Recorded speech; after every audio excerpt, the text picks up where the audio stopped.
বৰ্তমান সমাজ ব্যৱস্থাত ছাত্ৰ-ছাত্ৰীৰ বাবে টিউচন কৰাটো যেন অতিকৈ গুৰুত্বপূৰ্ণ হৈ পৰিছে।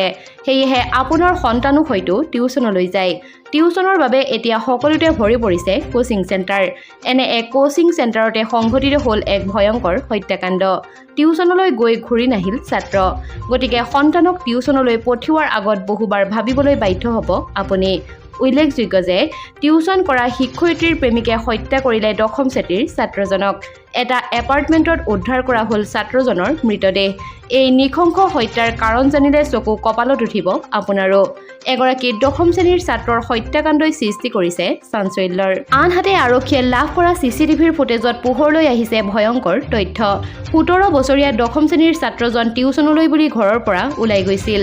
কিন্তু টিউচনৰ সময় পাৰ হৈ যোৱাৰ পাছতো উভতি নহাত চিন্তিত হৈ পৰিল অভিভাৱক। লাহে লাহে চিন্তা বাঢ়িবলৈ ধৰিলে পৰিয়ালৰ লোকৰ। ছাত্ৰজন বিচাৰি লাগিল হুৱাদুৱা। তাৰ পাছতে আৰক্ষীৰ কাষ চাপিল পৰিয়ালৰ লোক। উল্লেখযোগ্য যে ছাত্ৰজনৰ মুক্তিপণ বিচাৰি আহিল এখন পত্ৰ। অৱশ্যে এয়া কোনো অপহৰণ কাণ্ড নাছিল। আৰক্ষীক ভুল পথেৰে নিবলৈ হত্যাকাৰীয়ে প্ৰেৰণ কৰিছিল এখন পত্ৰ।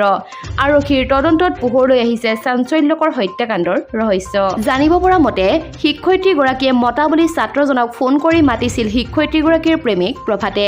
তাৰ পাছতেই এটা কোঠালৈ লৈ যোৱা হৈছিল ছাত্ৰজনক। শিক্ষয়িত্ৰীগৰাকীৰ প্ৰেমিক প্ৰভাত আৰু তেওঁৰ বন্ধু অংকিতে হত্যা কৰে দশম শ্ৰেণীৰ ছাত্ৰজনক। আনহাতে সেই দশম শ্ৰেণীৰ ছাত্ৰজনক হত্যা কৰাৰ মূল কাৰণ আছিল সন্দেহ।